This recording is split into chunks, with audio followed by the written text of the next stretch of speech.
So yesterday we did make this video here talking about the Columbus Blue Jackets and the David Jiricek situation.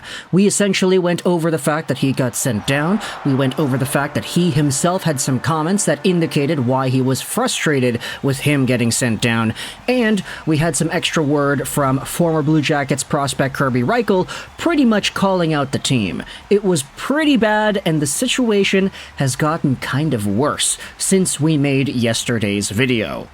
Now, I also wanted to clear up a few things as to why everything is going down the way that it is, why Jiricek in particular is the guy who is being sent down to Cleveland, and where exactly the Blue Jackets are with their situation on defense. Now, if you go over to the defense pairings here for CBJ, you'll see Werenski, who recently came back, playing alongside of top defenseman Andrew Peeke. Ivan Provorov is here with Damon Severson. These two guys, I mean, all the Blue Jackets fans going out there and complaining about this pairing when the Canucks beat Columbus a few nights ago. And then you have Jake Bean playing with Eric Branson on the third pairing. Now, the thing is, when it comes to this right side, you could very well say that between Peeke, Branson, and Severson, David Jiricek is probably the guy with the highest ceiling, who has the most talent, and who is debatably the best right now. The only problem is, because Zach Werenski recently returned, you needed to send somebody down to the AHL to free up a roster spot. And nobody on this team would have been available to do that for free than David Jiricek. All these other guys would have required waivers. Jiricek does not, which is why he's the only guy who has been moved around. In fact, a Reic Comment goes out there and talks about this very same thing. Jiricek is the only guy on the defense that doesn't have a clear waiver, so when Werenski came back, it was plainly obvious that he was the one who was going down. They're trying to get something in return in a trade for Andrew Peeke, and they just need him to play some games. It'd be a bigger clown show if they just scratched Jiricek. But Jiricek is a terrible skater according to the people who evaluate such things. They all look like ballerinas to me, but I guess the guys who know something needs to improve. Giving him top pair minutes would just result in him getting embarrassed, and then the narrative becomes that Columbus is ruining this kid by rushing him. Long story short, I agree with sending Jiricek down, but it seems like the way it was communicated to him by Vincent, and now Vincent Pascal's straight-up idiotic rhetoric to the media, is the fast track to having this kid take the wrong mental attitude to the AHL and likely prolong his staying there. Now, what exactly are we talking about? Pascal Vincent's idiotic rhetoric to the media in regards to how Jiricek is getting sent down? Well, we had ourselves some comments as to Vincent's overall response to David Jiricek's development plan. This was posted onto the subreddit. Take a look at this quote here. "We have kids, right?" Vincent said. "So my daughter wants her own car. She's 13 years old. That's the Amazon effect. We all want things. It's not just about Jiricek, it's everybody. Everybody wants it now, and I understand that. All hockey players want to be in the NHL. There's a process and everybody is different. When we look at him and see his future, this is the best route. He needs to play minutes." And one of the top comments says, "Yeah, you just compared your team, professional athletes, to your daughter wanting things. That'll get guys on your side. Also, Pascal, did you buy a car on Amazon? He's honestly stupid enough that I wouldn't doubt it if he did." Now, that's kind of, personal. But still, this is a point being made here that I understand where he's getting at. I think just the way he expressed it is very ill-informed and misguided. The Amazon effect, where everything everybody wants is all super available to you right away. I mean, you can't buy a car on Amazon, firstly. Secondly, I don't think this really applies to a professional athlete being communicated one way, how he's going to be developed, and then being executed the other. In order to understand that, let's go over to this tweet here made by Michael Neff, kind of going over how some stuff went down earlier and how it's kind of varying now.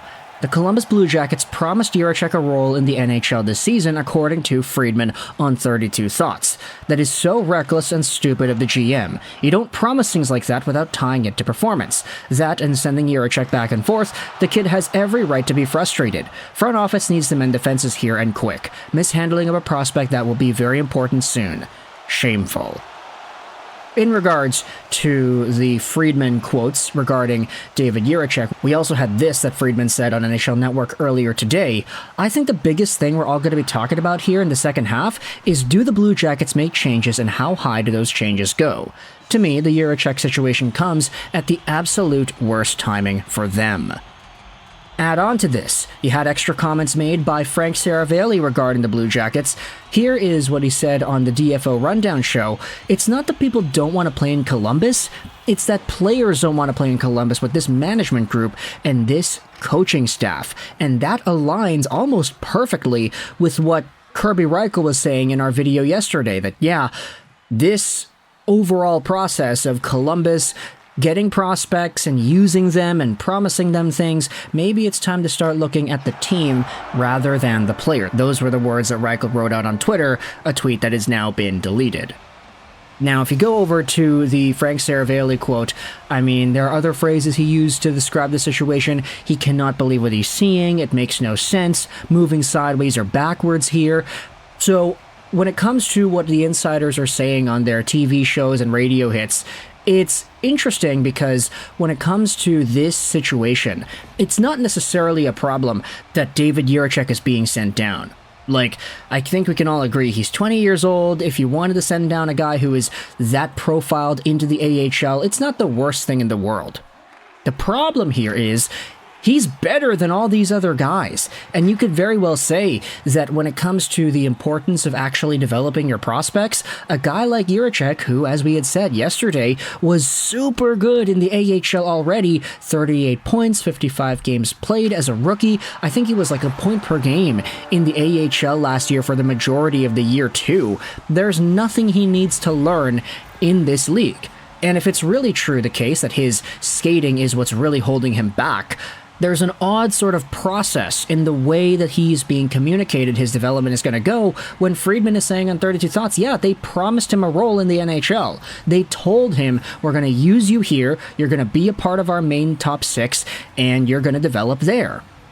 Only for him to get sent down because you're prioritizing some of these other guys. Now, sure, you may be putting Andrew Peeke on display. You want to trade this guy. You've been trying to trade this guy for the entire season. He didn't even play like the first half of the year because he was a healthy scratch. Oddly enough, it's actually hurting me because I do have Eric Branson on my fantasy team, and he was a shot-blocking monster for the first half of the year, but now he's on the third pair, so he's not getting those minutes. It's very frustrating for me. But when it comes to David Jiricek being the, let's just say, the extra piece in this situation, it doesn't align with what Jiricek was promised earlier in the year, and now you're having insiders going out there and saying that this is a very, very bad situation that aligns with how other players do not want to play in Columbus. This is adding fuel to that fire, and it's just getting worse. Add to this Pascal Vincent's own comments comparing Jiricek's desire to play to a 13-year-old girl wanting a car. Like, that is odd. Let me know your thoughts in the comment section below about David Jiricek and the entire situation growing in Columbus. Do you think this is going to get resolved soon? What do you think the proper resolution is? Do you think he gets traded? If David Jiricek finds himself back in the NHL to end off this season, do you think it's with the Blue Jackets or with some other team? We're seeing all these insiders going out there and saying that, yeah, I mean, Jiricek is a valuable player, so when it comes to his profile, I wouldn't be surprised if there were other teams going out there and asking about him, especially if he's not being used. I mean, it's not like Andrew Peeke or Eric Branson are better players than Jiricek. It's just circumstantially, he's the only guy available to get sent down, and they needed to do that. So let me know your thoughts in the comment section below about this Jiricek situation. I hope you enjoyed this video, and bye.